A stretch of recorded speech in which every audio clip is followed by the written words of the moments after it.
Hi friends, welcome to my channel Tanipriya creations. Video start ಮಾಡೋಕ್ಕೂ ಮೊದಲು ಯಾರೆಲ್ಲ ಸಬ್ಸ್ಕ್ರೈಬ್ ಮಾಡ್ಕೊಂಡಿಲ್ಲ ಪ್ಲೀಸ್ ಸಬ್ಸ್ಕ್ರೈಬ್ ಮಾಡ್ಕೊಳ್ಳಿ. ಪಕ್ಕದಲ್ಲಿರೋ ಈ ಬೆಲ್ ಐಕನ್ನ ಕ್ಲಿಕ್ ಮಾಡಿ ಆಲ್ ಅನ್ನೋ ಆಪ್ಷನ್ನ ಸೆಲೆಕ್ಟ್ ಮಾಡಿಕೊಂಡ್ರೆ ನಾನು ವಿಡಿಯೋ ಹಾಕಿದ ತಕ್ಷಣ ಮೊದಲು ನಿಮಗೆ ನೋಟಿಫಿಕೇಷನ್ ಬಂದು ತಲುಪುತ್ತೆ. ಫ್ರೆಂಡ್ಸ್,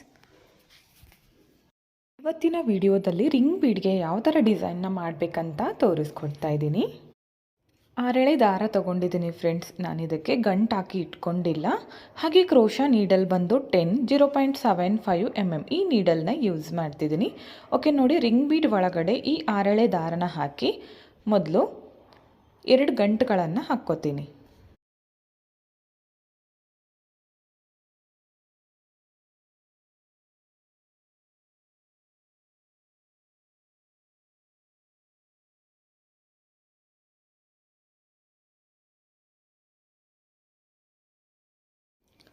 ಎರಡು ಗಂಟುಗಳನ್ನು ಕಟ್ಕೊಂಡ್ಮೇಲೆ ಈ ಥರ ಬೆರಳಿಗೆ ಥ್ರೆಡ್ನ ಸುತ್ಕೋಬೇಕು. ನೋಡಿ, ಇಲ್ಲಿ ತೋರಿಸ್ತಿದ್ದೀನಲ್ಲ, ಇಲ್ಲಿ ಹೋಲ್ ಕಾಣಿಸ್ತಾ ಇದೆ. ಗಂಟುಗಳನ್ನು ಕಟ್ಕೊಂಡಿರ್ತೀವಲ್ಲ, ಅದ್ರ ಕೆಳಗಡೆ ನೀಡಲ್ನ ಹಾಕಿ ಈ ದಾರನ ತಂದು ಲಾಕ್ ಮಾಡ್ಕೋಬೇಕು. ನಾವು ಮೊದಲು ಲಾಕ್ ಮಾಡ್ಕೊಂಡ್ಮೇಲೆ ಒಂದು ಚೈನ್ ಹಾಕ್ಕೋತೀನಿ. ಒಂದು ಚೈನ್ ಹಾಕಿ ಸೂಜಿ ಮೇಲೆ 1 ಟೈಮ್ ಥ್ರೆಡ್ನ ಸುತ್ಕೊಳ್ಳಿ. ಇದು ಎಕ್ಸ್ಟ್ರಾ ಥ್ರೆಡ್ ಇದೆಯಲ್ಲ, ಇದನ್ನು ಹೀಗೆ ಬ್ಯಾಲೆನ್ಸ್ ಮಾಡ್ತಾ ಅದ್ರ ಮೇಲ್ಗಡೆ ನಾವು ಕಂಬಗಳನ್ನು ಮಾಡ್ತಾ ಹೋಗಬೇಕು. ಸೂಜಿ ಮೇಲೆ 1 ಟೈಮ್ ಥ್ರೆಡ್ನ ಸುತ್ತಕೊಂಡು ರಿಂಗ್ ಬೀಡ್ ಒಳಗಡೆ ನೀಡಲ್ನ ಹಾಕಿ ದಾರನ ತಂದು 2 ದಾರನ ಒಂದು ಮಾಡ್ಕೋತೀನಿ. ನೆಕ್ಸ್ಟು 2 ದಾರನ ಒಂದು ಮಾಡ್ಕೋತೀನಿ. ಆವಾಗ ಡಬಲ್ ಕ್ರೋಶೆ ಕಂಬ ಆಗುತ್ತೆ. ನೋಡಿ 2 ದಾರನ ಒಂದು ಮಾಡಿಕೊಂಡೆ, ಇನ್ನು 2 ದಾರನ ಒಂದು ಮಾಡಿಕೊಂಡೆ, ಡಬಲ್ ಕ್ರೋಶೆ ಕಂಬ ಆಯಿತು. ಮತ್ತೆ ಸೂಜಿ ಮೇಲೆ 1 ಟೈಮ್ ಥ್ರೆಡ್ನ ಸುತ್ತಕೊಂಡು ಮತ್ತೊಂದು ರಿಂಗ್ ಬೀಡ್ ಒಳಗಡೆ ಡಬಲ್ ಕ್ರೋಶೆ ಕಂಬನ ಮಾಡ್ಕೋತೀನಿ. ಇಲ್ಲಿಂದ ಸೂಜಿ ಮೇಲೆ 1 ಟೈಮ್ ಥ್ರೆಡ್ನ ಸುತ್ತಕೊಂಡು ರಿಂಗ್ ಬೀಡ್ ಒಳಗಡೆ ನೀಡಲ್ನ ಹಾಕಿ ದಾರನ ತಂದು 2ರಲ್ಲಿ ಒಂದು, ನೆಕ್ಸ್ಟ್ 2ರಲ್ಲಿ ಒಂದು, ಮತ್ತೊಂದು ಡಬಲ್ ಕ್ರೋಶೆ ಕಂಬ ಆಯಿತು. ಈ ಎಕ್ಸ್ಟ್ರಾ ಥ್ರೆಡ್ನ ನಾವು ಇದೇ ಥರ ಬ್ಯಾಲೆನ್ಸ್ ಮಾಡ್ತಾ ಹೋಗಬೇಕು. ಇಲ್ಲಿ ಡಬಲ್ ಕ್ರೋಶೆ ಕಂಬಗಳನ್ನು ಮಾಡ್ತಾ ಹೋಗ್ತೀನಿ ನಾನು. ನೋಡಿ, ಇಷ್ಟು ಮಾಡ್ಕೊಂಡ್ಮೇಲೆ ಈ ಎಕ್ಸ್ಟ್ರಾ ಥ್ರೆಡ್ ಇದೆಯಲ್ಲ, ಇದನ್ನು ಕಟ್ ಮಾಡ್ಕೊಂಡು ಬಿಡೋಣ.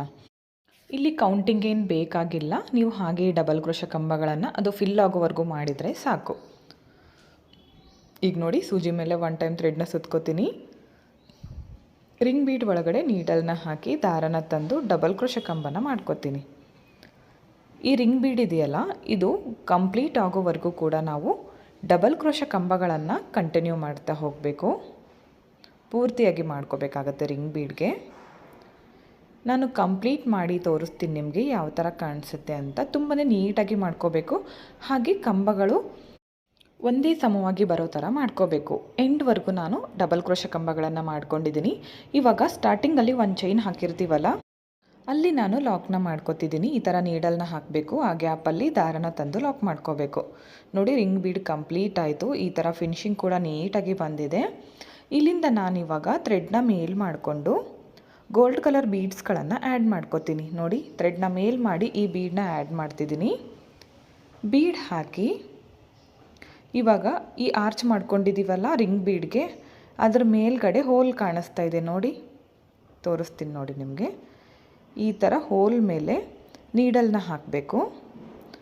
ದಾರನ ಮೇಲೆ ತಂದು ಲಾಕ್ನ ಮಾಡಬೇಕು. ಬೀಡನ್ನ ಸಿಂಗಲ್ ಕ್ರೋಶ. ಇಲ್ಲಿಂದ ಮತ್ತೆ ಥ್ರೆಡ್ನ ಮೇಲ್ ಮಾಡ್ಕೊಳ್ಳಿ. ಮತ್ತೊಂದು ಅದೇ ಸೇಮ್ ಬೀಡನ್ನ ಆ್ಯಡ್ ಮಾಡ್ಕೊಳ್ಳಿ. ಬೀಡನ್ನ ಆ್ಯಡ್ ಮಾಡ್ಕೋಬೇಕು. ಮತ್ತು ಇವಾಗ ನೆಕ್ಸ್ಟ್ ಪಕ್ಕದಲ್ಲೇ ಹೋಲ್ ಇದೆಯಲ್ಲ, ಅಲ್ಲಿ ನೀಡಲ್ನ ಹಾಕಬೇಕು. ಆರ್ಚ್ ಮಾಡ್ಕೊಂಡಿರ್ತೀವಲ್ಲ, ಅದು ಕಂಬದ ಮೇಲೆ ಹೋಲ್ ಇರುತ್ತೆ, ಅಲ್ಲಿ ಕಂಟಿನ್ಯೂ ಆಗಿ ಸ್ಕಿಪ್ ಮಾಡೋದು ಬೇಡ. ಕಂಟಿನ್ಯೂ ಆಗಿ ಹೋಲ್ಗೆ ನಾವು ಬೀಡ್ಸ್ಗಳನ್ನು ಹಾಕಬೇಕು. ಮೊದಲು ನಾನು 5 ಬೀಡ್ಗಳನ್ನು ಹಾಕ್ತೀನಿ. ಈ ಥರ ಥ್ರೆಡ್ನ ಮೇಲ್ ಮಾಡಿಕೊಂಡು ಬೀಡನ್ನ ಆ್ಯಡ್ ಮಾಡ್ಕೋಬೇಕು. ಹೋಲಲ್ಲಿ ನೀಡಲ್ನ ಹಾಕಿ ದಾರನ ತಂದು ಲಾಕ್ನ ಮಾಡ್ಕೋಬೇಕು. ನೋಡಿ, 3 ಬೀಡ್ಗಳು ಕಂಪ್ಲೀಟ್ ಆಯಿತು.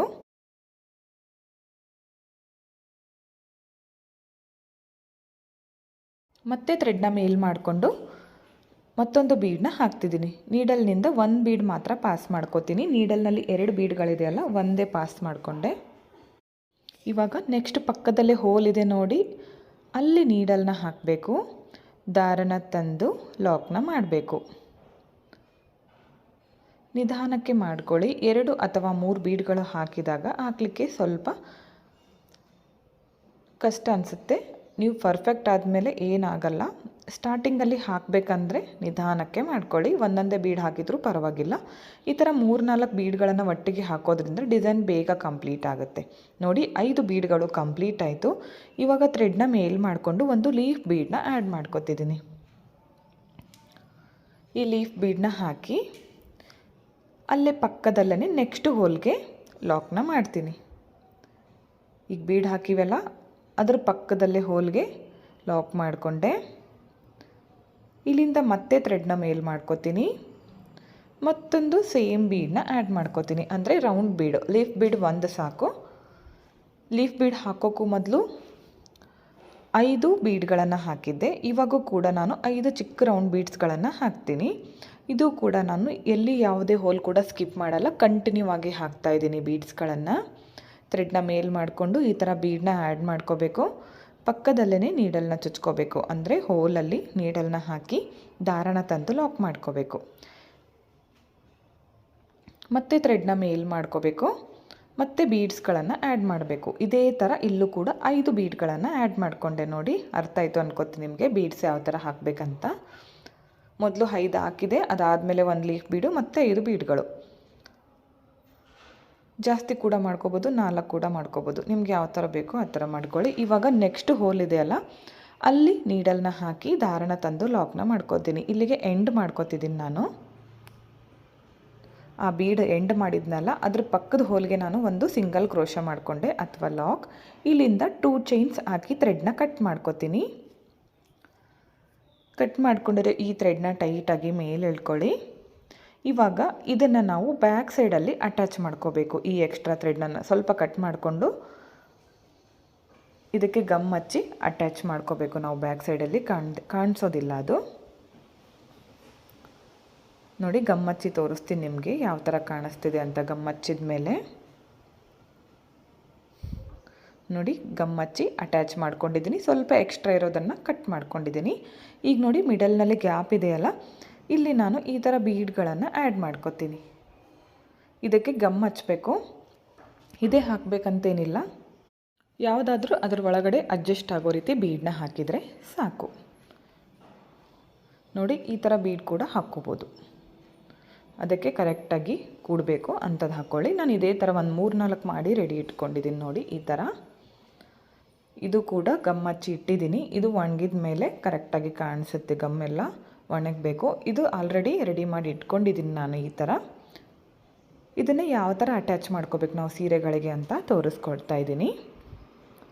ನಾನು ಬಟ್ಟೆಗೆ ಮಾಡಿ ತೋರಿಸ್ತೀನಿ. ನೀವು ಸೀರೆಗೆ ಮೊದಲು ಮಾರ್ಕ್ ಮಾಡ್ಕೊಳ್ಳಿ, ನಿಮಗೆ ಎಷ್ಟು ಡಿಸ್ಟೆನ್ಸಲ್ಲಿ ಬೇಕು ಅಂತ ನೋಡಿಕೊಂಡು ನೀವು ಸೀರೆಗೆ ಮಾಡ್ಕೊಳ್ಳಿ. ಈ ಥರ ನಾರ್ಮಲ್ ನೀಡಲ್ಗೆ ಕಾಟನ್ ಥ್ರೆಡ್ನ ಪೋಣಿಸಿ ಅದಕ್ಕೆ ಗಂಟಾಕಿ ಇಟ್ಕೊಂಡಿದ್ದೀನಿ.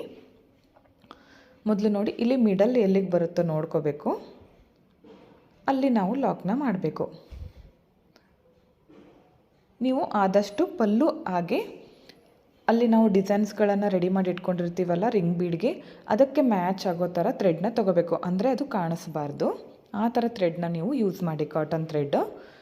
ಓಕೆ, ಇವಾಗ ಇದಕ್ಕೆ ಲಾಕ್ ಮಾಡ್ಕೊಂಡ್ಮೇಲೆ ಒಂದು 2-3 ಬೀಡ್ಸ್ಗಳನ್ನು ಆ್ಯಡ್ ಮಾಡ್ಕೊಳ್ಳೋಣ. ಇದು ನೀವು ಬೇಕಿದ್ದರೆ ಹಾಕ್ಕೋಬೋದು, ಬೇಡ ಅಂದರೆ ಸ್ಕಿಪ್ ಮಾಡಿಕೊಂಡು ಡೈರೆಕ್ಟಾಗಿ ನೀವು ಬಟ್ಟೆಗಳಿಗೆ ಅಥವಾ ಸೀರೆಗಳಿಗೆ ಅಟ್ಯಾಚ್ ಮಾಡ್ಬೋದು. ಈ ಥರ 3 ಬೀಡ್ಸ್ಗಳನ್ನು ಹಾಕಿದ್ದೀನಿ. ಇವಾಗ ನೋಡಿ, ಈ ಥರ ಸ್ಟಿಚ್ ಮಾಡ್ಕೊಳ್ಳೋಣ. ಇಲ್ಲಿ ನೀಡಲ್ನ ಹಾಕಿ, ಇದು ಹ್ಯಾಂಗಿಂಗ್ಸ್ ಥರ ಬರುತ್ತೆ. ಜಾಸ್ತಿ ಟೈಟಾಗಿ ಎಳಲಿಕ್ಕೆ ಹೋಗಬೇಡಿ, ಕರೆಕ್ಟಾಗಿ ಬರಬೇಕು ಅಷ್ಟೇ. ಇದು ಬಿಚ್ಕೊಳ್ಳದೆ ಇರೋ ಥರ ನಿಮಗೆ ಯಾವ ಥರ ನೀವು ಮಾಡ್ಕೋತಿರೋ ಲಾಕು ಆ ಥರ ಮಾಡ್ಕೊಳ್ಳಿ. ನಾನು ಈ ಥರ ತೋರಿಸಿದ್ದೀನಿ ನೋಡಿ.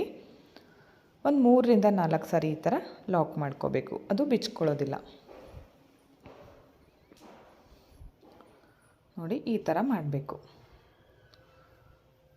ನೀವು ಆದಷ್ಟು ಪಲ್ಲು ಕಲರ್ ಥ್ರೆಡ್ ತೊಗೊಂಡ್ರೆ ಚೆನ್ನಾಗಿರುತ್ತೆ, ಯಾಕಂದರೆ ಅದು ಕಾಣಿಸೋದಿಲ್ಲಲ್ಲ ಥ್ರೆಡ್. ಈಗ ಈ ಬೀಡ್ಸ್ಗಳಿಂದ ಈ ಥರ ನೀಡಲ್ನ ಹೊರಗಡೆ ತೆಗೆದು ನಾನು ಥ್ರೆಡ್ನ ಕಟ್ ಮಾಡ್ಕೋತೀನಿ. ತುಂಬಾ ಈಸಿಯಾಗಿ ಮಾಡ್ಕೋಬೋದು ಫ್ರೆಂಡ್ಸ್. ಒಂದು ಸೀರೆಗೆ ನಿಮಗೆ ಒಂದು 30ಇಂದ 35ವರೆಗೂ ಬರುತ್ತೆ. ಅದು ಯಾವ ಥರ ಅಂದರೆ ನೀವು ಮೆಜರ್ಮೆಂಟ್ ಯಾವ ಥರ ತೊಗೋತೀರೋ ಅದ್ರ ಮೇಲೆ ಡಿಪೆಂಡ್ ಆಗಿರುತ್ತೆ. ಒಂದು 2 ಇಂಚಸ್ಗೆ ಮಾಡಿಕೊಂಡ್ರೆ ಒಂದು 35ವರೆಗೂ ಬರುತ್ತೆ ಈ ಥರ ರಿಂಗ್ ಬೀಡ್ಸ್ಗಳು. ನಾನು ಕಂಪ್ಲೀಟ್ ಮಾಡಿ ತೋರಿಸ್ತಿದ್ದೀನಿ ನೋಡಿ. 3 ರಿಂಗ್ ಬೀಡ್ಗಳನ್ನು ಅಟ್ಯಾಚ್ ಮಾಡ್ಕೊಂಡಿದ್ದೀನಿ. ತುಂಬಾ ಚೆನ್ನಾಗಿ ಕಾಣಿಸ್ತಾ ಇತ್ತು ಫ್ರೆಂಡ್ಸ್. ಬ್ರೈಡಲ್ ಡಿಸೈನ್ ರಿಂಗ್ ಬೀಡ್ಗೆ ಕೈಯಿಂದ ಮಾಡಿ ಅದಾದಮೇಲೆ ನಾವು ಸ್ಟಿಚ್ ಮಾಡ್ಕೋಬೋದು. ತುಂಬ ಚೆನ್ನಾಗಿ ಬರುತ್ತೆ. ಇಷ್ಟ ಆಗಿದ್ದರೆ ನೀವು ಒಂದು ಸರಿ ಟ್ರೈ ಮಾಡಿ ನೋಡಿ. ಈ ಥರ ಹ್ಯಾಂಗಿಂಗ್ಸ್ ಥರ ಕೂಡ ಕಾಣಿಸುತ್ತೆ. ತುಂಬಾ ಚೆನ್ನಾಗಿ ಬರುತ್ತೆ. ಈ ಥರ ಉಲ್ಟನೂ ಆಗುತ್ತೆ, ಸೀದನೂ ಆಗುತ್ತೆ. ಒಂದೇ ಸೈಡ್ ಇರೋದಿಲ್ಲ ಇದು ಹ್ಯಾಂಗಿಂಗ್ಸ್ ಅಂದರೆ. ಆರ್ಚ್ ಅಂದರೆ ಒಂದು ಸೈಡ್ ಮಾತ್ರ ಬರುತ್ತೆ. ಇದು ಹ್ಯಾಂಗಿಂಗ್ಸ್ ಅಂದರೆ ಎರಡೂ ಕಡೆ ಟರ್ನ್ ಆಗುತ್ತೆ. ಇದಕ್ಕೆ ಒಂದು 600ಇಂದ 700ವರೆಗೂ ಚಾರ್ಜ್ ಮಾಡ್ಕೋಬೋದು ಫ್ರೆಂಡ್ಸ್. ಈ ವಿಡಿಯೋ ನಿಮಗೆ ಇಷ್ಟ ಆಗಿದ್ದರೆ ಒಂದು ಲೈಕ್ ಮಾಡಿ, ಹಾಗೆ ಸಬ್ಸ್ಕ್ರೈಬ್ ಮಾಡ್ಕೊಳ್ಳದೆ ನೋಡ್ತಾ ಇದ್ದರೆ ಪ್ಲೀಸ್ ಸಬ್ಸ್ಕ್ರೈಬ್ ಮಾಡ್ಕೊಳ್ಳಿ.